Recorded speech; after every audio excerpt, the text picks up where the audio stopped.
السوال السادس چھٹا سوال هل للداعی فی المسجد النبوی ان یجعل وجهه الى القبر المنیف ویسأل من المولى الجلیل متوسلا بنبیہ الفخیم النبیل۔ کیا جائز ہے مسجد نبوی میں دعا کرنے والے کو کہ یہ صورت کہ قبر شریف کی طرف منہ کر کے کھڑا ہو اور حضور صلی اللہ علیہ وسلم کا واسطہ دے کر اللہ تعالیٰ سے دعا مانگے؟ سمجھ میں آیا سوال؟ حل للداعی فی المسجد نبوی، کیا مسجد نبوی میں دعا کرنے والے کے لیے یہ صورت جائز ہے ان یجعل وجہہ ہو کہ وہ اپنے چہرے کو کر دے قبر شریف کی طرف اور اللہ تعالیٰ سے دعا کرے حضور علیہ الصلوۃ والسلام کے وسیلے کے ساتھ؟ یہ صورت کیا اس کے لیے جائز ہے؟ یعنی اپنا چہرہ کس طرف کرے گا؟ قبر کی طرف، جیسے ہے سلام کے لیے آئے تھے، جیسے آپ نے سلام پیش کیا اسی حالت میں کھڑے کھڑے آپ دعا کریں، یا جو ہے آپ نے قبلے کی طرف منہ کرنا ہے، آپ نے نبی پاک صلی اللہ علیہ وسلم کے وسیلے سے دعا کرنی ہے اور اسی طرف منہ کر کے، یہ صورت جائز ہے یا نہیں؟ سوال سمجھ میں آ گیا؟ علامہ خلیل احمد سہارنپوری رحمۃ اللہ علیہ جواب دیتے ہیں، الجواب اختلف الفقہاء فی ذالک، فقہاء نے اس مسئلے کے اندر اختلاف کیا ہے، کما ذکرہ، جیسے کہ اس بات کو ذکر کیا ملا علی قاری رحمۃ اللہ علیہ نے فی مسلک والمنقصد، منقصد متقصد گا فقالا، اس کتاب کے اندر وہ کہتے ہیں، اس کے اندر اس کو ذکر کیا ہے۔ اب یہ رسالہ کہاں پر ہے؟ یہ تو ابھی جو ہمارے پاس یہاں پر یہ مجموعہ رسائل ہیں ملا علی قاری کے، اس کے اندر تو ہم ڈھونڈ رہے ہیں تو ہمیں تو نہیں نظر آ رہا کہیں پر اس طرح کی بات، جو آگے بات نقل کی ہے مجھے نہیں نظر آ رہی اس رسالے کے اندر کہیں پر ہو، کون سی کتابیں کہاں پر ہے، تو اس کو تلاش کرنا پڑے گا ذرا سا۔ مولا علی قاری نے وہاں پر لکھا ہے، ثم اعلم، پھر جان لے، انہ ذکر بعض مشائخنا، ہمارے بعض مشائخ نے اس بات کو ذکر کیا ہے۔ وہ کون ہے بعض مشائخ؟ ابی لیث اور اس کی اتباع کرنے والے، یعنی علامہ کرمانی اور علامہ سروجی رحمۃ اللہ علیہ، یہ حضرات انہوں نے ذکر کیا ہے، انہ یقف الزائر، زیارت کرنے والا آدمی کھڑا ہو، مستقبل القبلہ، اس کا چہرہ کس طرف ہونا چاہیے بھی؟ قبلے کی طرف۔ یعنی وہ کہہ رہے ہیں کہ جب دعا مانگے گا تو وہ اپنا چہرہ مبارک کہاں سے ہٹا لے گا؟ روزے سے ہٹا لے گا، اب قبلے کی طرف منہ کرے گا، مستقبل القبلہ، قبلے کی طرف رخ کرے گا۔ قضا رواہ الحسن، جیسا کہ اس بات کو روایت کیا ہے حسن بن زیاد نے امام ابو حنیفہ رحمۃ اللہ علیہ سے۔ ٹھیک ہے بھائی، ایک قول یہ آ گیا ہمارے مشائخ یعنی ابو لیث اور ابو علامہ کرمانی رحمۃ اللہ علیہ اور علامہ سروجی رحمۃ اللہ علیہ، ان حضرات کی رائے یہ ہے کہ جب آدمی نبی پاک صلی اللہ علیہ وسلم پر سلام پیش کر لے اور اس کے بعد دعا کرنے کی باری آئے تو دعا کے وقت وہ کیا کرے گا؟ اپنے چہرے مبارک کو قبلے کی طرف کر لے گا۔ ٹھیک ہے بھائی، یہ ہے۔ اور جبکہ دوسری ایک اور روایت نقل کی ہے، ثم نقل عن ابن الحمام، پھر نقل ہوا ہے ابن الحمام سے کہ بھی انما نقل ابی لیث، جو بات نقل کی گئی ہے ابو لیث سے، مردود، یہ بات کیا ہے؟ قابل عمل نہیں ہے، قابل قبول نہیں ہے، یہ بات مردود ہے۔ وہ کہتے ہیں ہم اس بات کو مانتے نہیں کہ امام صاحب کے یہ والا قول ہو۔ کیوں؟ اس لیے کہ بیمار ہوئی ابو حنیفہ تھا، کیونکہ امام ابو حنیفہ رحمۃ اللہ علیہ سے تو یہ مروی ہے جو کہ انہوں نے حضرت عبداللہ ابن عمر رضی اللہ تعالی عنہما سے نقل کیا ہے، انہ قال، کہ حضرت عبداللہ ابن عمر نے فرمایا، من السنتی، سنت یہ ہے، ان تأتی قبر رسول صلی اللہ علیہ وسلم، کہ تو رسول صلی اللہ علیہ وسلم کی قبر کے پر آ جائے تو فاستقبل القبر، تو بوجہ کا اپنے چہرے کو قبر کی طرف کر لے، ثم تقول، اور پھر تو یوں کہے، السلام علیکہ ایہا النبی ورحمۃ اللہ وبرکاتہ، مطلب سلام آپ نے اس طرح پیش کرنا ہے۔ ثم ایدہ، ٹھیک ہے بھائی، اچھا، ثم ایدہ بروایت اخری، پھر اس بات کی تائید ہوتی ہے ایک دوسری روایت سے، اخرجہا محمد دین مجد الدین، جس کو جو ہے تخریج کیا ہے مجد الدین لغوی نے، ابن المبارک، یہ عبداللہ ابن مبارک رحمۃ اللہ علیہ بڑے محدثین میں سے ہیں۔ ٹھیک ہے، وہ عبداللہ ابن مبارک کیا کہتے ہیں؟ قال، عبداللہ ابن مبارک کہتے ہیں، سمعتو، میں نے خود اپنے کانوں سے سنا ابو حنیفہ رحمۃ اللہ علیہ کو یقول، یہ فرماتے ہوئے، قدیم ابو ایوب سختیانی، ابو ایوب سختیانی رحمۃ اللہ علیہ یہ بڑے فقیہ بزرگ گزرے ہیں، تو ان کو کہتے ہیں کہ وہ آ گئے، وَأَنَا کہاں پر آ گئے؟ مدینہ منورہ میں آئے، وَأَنَا بِالْمَدینہ، امام ابو حنیفہ فرماتے ہیں میں ان دنوں میں کہاں پر تھا اس وقت؟ میں بھی اس مدینہ منورہ میں تھا ان دنوں میں، فقلت تو میں نے اپنے دل میں یہ بات کہی، لَأَنظُرَنَّ مَا يَصْنَعُ، میں آج دیکھوں گا کہ یہ ابو ایوب سختیانی یہ کیا کرتے ہیں، یہ جب دعا کریں گے تو قبلے کی طرف رخ کریں گے یا روزہ مبارک کی طرف جیسا ہے رخ ویسے ہی رہے گا، تو کہا میں آج ان کو میں دیکھوں گا یہ کیا کریں گے۔ تو فجعل ظهره مما القبلہ، تو انہوں نے اپنی پیٹھ کو قبلے کی طرف کر دیا اور چہرے کو حضور علیہ الصلوۃ والسلام کے چہرے مبارک کی طرف ہی رکھا، وبکا غیر متباکن، اور مسلسل رونے لگے، غیر متباکن یعنی بغیر تصنع کے، ایک ہوتا نا رونا نہیں آ رہا رونے جیسے شکل بنا لی، ایسا نہیں بلکہ حقیقت میں رو رہے تھے، سمجھ گئے؟ ہاں، وبکا غیر متباکن، اور روئے ایسا کہ لگاتار رونا، فقام مقام فقی، اور ایسے کھڑے ہوئے جیسے کہ ایک فقی کھڑا ہوتا ہے، یعنی وہ جب دعا کر رہے تھے تو میں ان کو یہ دیکھ رہا تھا جیسے ان کو مسئلہ بالکل معلوم ہے، اس میں کسی قسم کا ان کو کوئی شک ہی نہیں ہے، مقام وہ ایسے کھڑے ہوئے جیسے کہ کیا ہوتا ہے ایک، یعنی اس کو معلوم ہے ہر چیز کے بارے میں۔ اب انہوں نے کیا کیا، ثم سمجھ گا بات کو، تو انہوں نے پیچھے جیسے بتا تو دیا کہ قبلے کی طرف پیٹھ تھی اور چہرہ مبارک کی طرف رسول صلی اللہ علیہ وسلم کے چہرہ مبارک کی طرف کیا تھا بھائی؟ چہرہ تھا۔ اب یہ دو قول نقل کر دیے کس نے؟ ملا علی قاری نے، ملا علی قاری نے ایک قول نقل کیا ابو لیث کا اور علامہ کرمانی کا، علامہ سروجی کا، ٹھیک ہے بھائی، یہ انہوں نے نقل کیا ہے، اور دوسرا قول نقل کیا علامہ ابن الحمام کا فتح القدیر کے حوالے سے، فتح القدیر میں انہوں نے یہ بات نقل کی ہے۔ اب یہ امام صاحب کے دو قول آ گئے، ایک قول انہوں نے ذکر کیا ابو لیث والوں نے، اور دوسرا قول فتح القدیر والے نے کہا۔ فتح القدیر کہتا ہے، علامہ ابن الحمام کہتا ہے کہ پہلا والا قول امام صاحب کا وہ معتبر مردود ہے۔ کیوں مردود ہے؟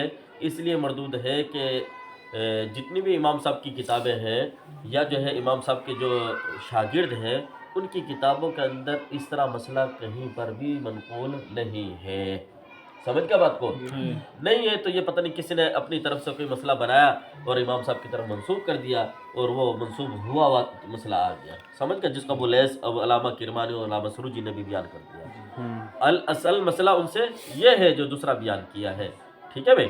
اچھا، اب ملا علی قاری آخر میں ان کے بارے میں دونوں کے بارے میں کہتا ہے کہ ثم قال العلامہ قاری، پھر ملا علی قاری رحمۃ اللہ علیہ نے کہا بعد نقلہ، ان دونوں قولوں کو نقل کرنے کے بعد، وفیہ تنبیہ، اس میں تنبیہ ہے، اشارہ ہے، اعلیٰ اس بات کی طرف، ان ھذا ہوا مختار الامام، امام صاحب کا قول یہ والا مختار ہے جس کو ابن الحمام نے ذکر کیا نا، یہ امام صاحب کے نزدیک مختار ہے۔ بعد ما کان مترددا، بعد اس کے کہ وہ پہلے کیا تھے اس مسئلے کے اندر متردد تھے، فی مقام المرام، ثم الجمع بین روایتین ممکن، اور دوسرا جواب یہ بھی ہے کہ یعنی ملا علی قاری کہتے ہیں کہ ایک قول ان کا پہلے وہ والا تھا، بعد میں انہوں نے اپنے اس قول سے کیا کر لیا بھائی؟ رجوع کر لیا، ممکن ہے دونوں روایتوں پر تطبیق دینا، تو یہ اس طریقے سے پہلے قول تھا بعد میں۔ آگے کلام الشریف ظاہر بہذا، یہ اس سے یہ بات ظاہر ہو گئے، انہ یجوز کلا الامرین، دونوں درست ہے جو طریقہ اختیار کرے، لیکن المختار، لیکن مختار اور پسندیدہ قول یہ ہے، ان یستقبل وقت زیارتی، زیارت کے وقت وہ اپنا چہرہ کس کی طرف کر لے؟ حضور علیہ الصلوۃ والسلام کے چہرے کی طرف کر لے، وہو الماخوذ بہ، اور اسی کو لیا گیا ہے عندنا ہمارے نزدیک، اور اسی کے اوپر ہمارا عمل ہے اور ہمارے مشائخ کا عمل ہے، وہکذا الحکم فی دعاء، اور یہی حکم ہے کس کا؟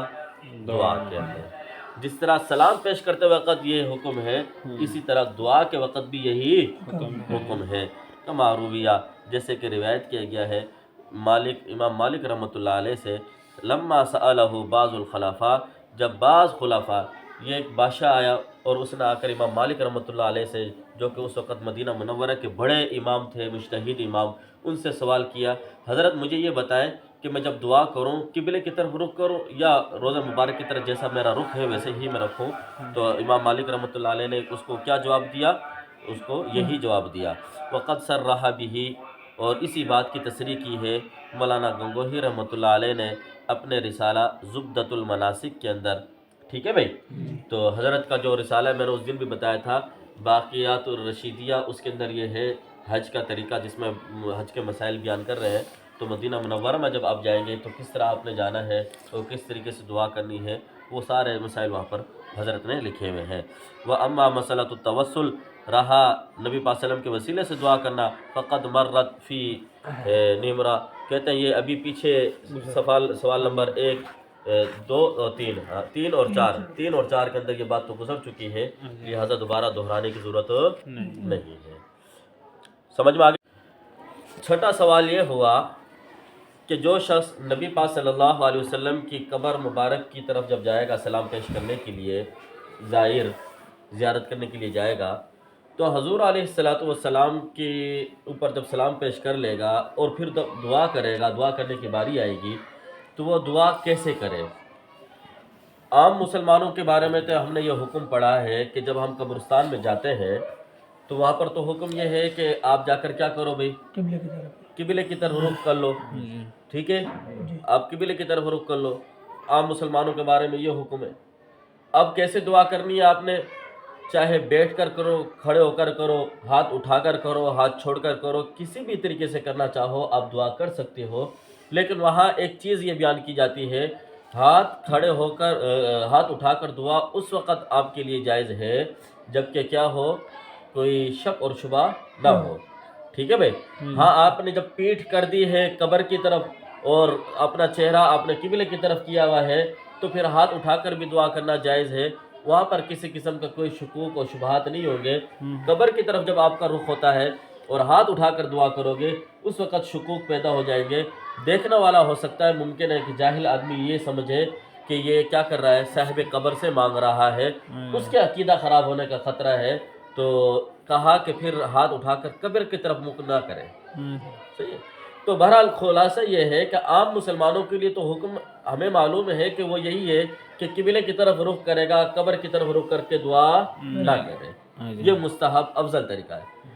اب یہ بتاؤ کہ اگر کوئی شخص نبی پاک صلی اللہ علیہ وسلم کی قبر کی زیارت کے لیے جاتا ہے، وہاں پر بھی یہی حکم ہوگا جو عام مسلمانوں والا ہے، یا وہاں کوئی الگ سے حکم ہے کہ وہاں پر کیا کرنا چاہیے ہمارے کو؟ سمجھ گئے بات کو؟ تو کہا کہ اس کے بارے میں 2 قول ہیں۔ مولانا خلیل احمد سہارنپوری رحمۃ اللہ علیہ فرماتے ہیں اس میں علماء کا اختلاف ہوا ہے۔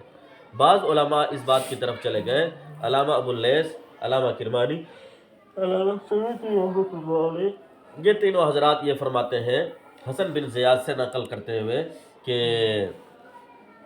جیسے عام مسلمانوں کا حکم ہے قبرستان کے اندر، نبی پاک صلی اللہ علیہ وسلم کے لیے بھی وہی حکم ہے۔ جبکہ امام ملا علی قاری رحمۃ اللہ علیہ نے دوسرا قول نقل کیا ہے فتح القدیر کے حوالے سے، ٹھیک ہے بھائی؟ اچھا، یہ میں نے پڑھی ہے ویسے یہ بات، یہ ارشاد الساری جو فتح الباری، ٹھیک ہے، تو اس کے اندر یہ بات نقل ہے، یہ والا قول منقول ہے، وہاں پر ارشاد الساری کے اندر یہ بات منقول ہے۔ ہم ویسے دیکھ رہے ہیں کہ مسلک المتقصد یہ کہاں ہے، یہ نہیں پتہ چل رہی ابھی میرے کو، لیکن ارشاد الساری کے اندر یہ قول منقول ہے، اس کو آپ نے نکال لینا ہے، میں آپ کو بھیجوں گا، ویسے اس کو آپ نے نکال لینا ہے۔ تو علامہ ابن الحمام رحمۃ اللہ علیہ نے فتح القدیر کے اندر اس قول کو کیا کیا ہے؟ مردود کہا ہے کہ یہ قول مردود ہے، یہ قابل عمل نہیں ہے۔ کیوں؟ اس لیے کہ امام ابو حنیفہ رحمۃ اللہ علیہ سے تو بالکل اس کے خلاف منقول ہے۔ امام ابو حنیفہ رحمۃ اللہ علیہ یہ تو ان تابعین میں سے ہیں جنہوں نے صحابہ کرام کو خود ان سے پڑھا ہے، ان سے سیکھا ہے، اور حضرت امام ابو حنیفہ رحمۃ اللہ علیہ نے اپنی حدیث کی کتاب کے اندر، ان کی جو حدیث کی کتاب ہے کون سے بھائی؟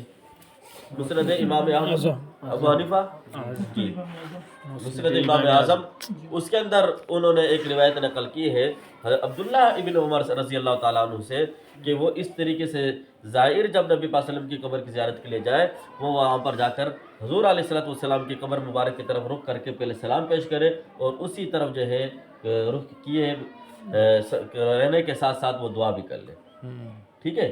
ایک تو قول دیکھو، جب خود صحابی سے نقل کر رہے ہیں امام ابو حنیفہ رحمۃ اللہ علیہ، تو وہ کیسے یہ بیان کر سکتے ہیں یا امام صاحب کی طرف کیسے منسوب کیا جا سکتا ہے ان کا قول وہ والا ہے. ٹھیک. ایک نمبر دو، دوسری بات یہ ہے کہ ایک تو یہ ہو گئی، دوسرا یہ ہے مجد الدین لغوی نے حضرت عبداللہ ابن مبارک سے نقل کیا، اور عبداللہ ابن مبارک کون ہے؟ بہت بڑے محدث ہیں. یہ کہتے ہیں امام صاحب کو میں نے خود یہ فرماتے ہوئے سنا.